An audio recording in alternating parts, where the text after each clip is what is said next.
Hey, I hear you.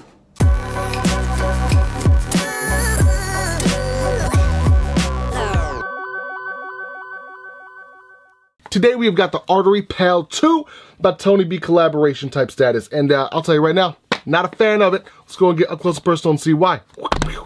Well, son of a gunster. Son of a gunster. Put that there, put that there, put that there. Look at the box. Just look at it. Today we've got the Artery Pal 2 by your boy Tony B and Artie. Alright, what the fuck? Today we've got the Artery Pal 2 by your boy Tony B, part of the Tony B project. There's nothing against Tony B. He's one of the nice people I've ever met. Most of his products are solid. With that being said, this is just not my style. Period. End of sentence. If you're looking at this bad boy, you're looking at around $33. Not worth it. Let's just go ahead and find out why. The way I'm going to judge this device is the way I judge all devices. It's going to be what it promises and what it actually delivers. Two completely different. Look at the dick.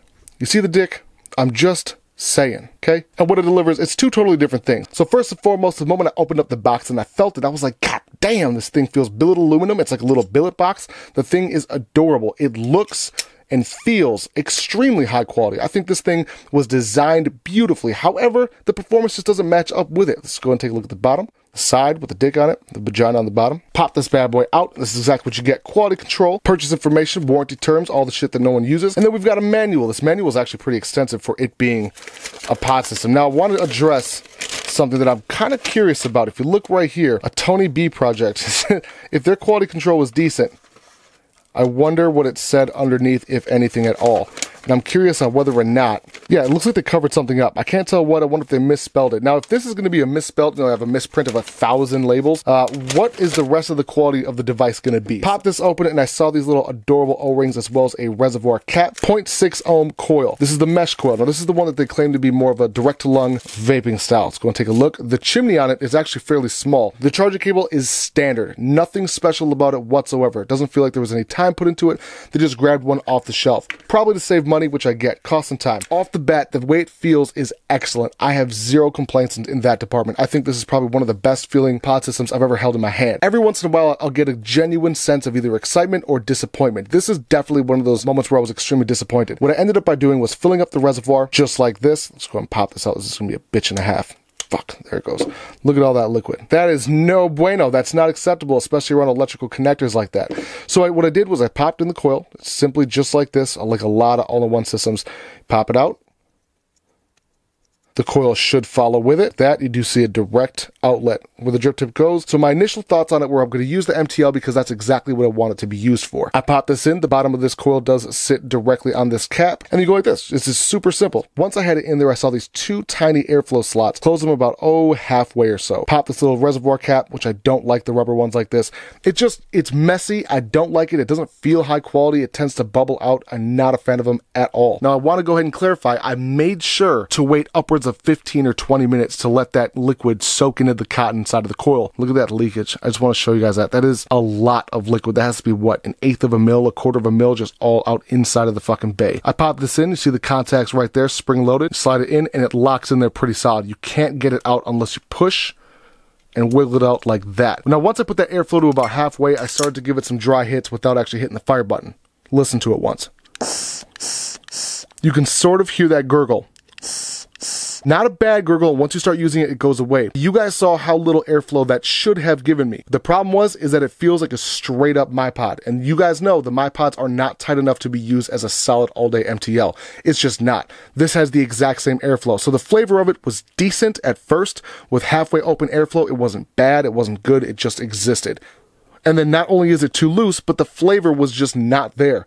It's muted. It's not what it promises to be. Now, if they marketed this device saying this is going to give you a loose MTL or a very tight and restricted direct to lung, I wouldn't have these complaints. The problem is that it promises one thing and gives me the other. Every time you cut that airflow in half, you're also cutting your flavor exponentially. Now, one of the best parts about this device is if you do like a loose MTL is going to be the battery life on it has been phenomenal, and the actual reservoir itself, the tank itself holds 3 milliliters. That's something we need to see more in all-in-one systems as well as pod systems, more mil capacity for the American versions, and of course it's stuck at 2 milliliters for the TPD versions. And I know that's probably a lot to ask for because you're going to have to make 2 separate versions of the same product. course that costs a lot more money. Now the chassis itself is 6063 aluminum, which is amazing. That's awesome to see, especially in something this small. I feel like they took their time in doing it, which is great. CNC aluminum, it looks like, or it's stamped, but I'm assuming it's CNC, especially with these inset magnets right here. One there and one there. I do wish the magnets on the back door were placed a little bit differently. If there was a third one,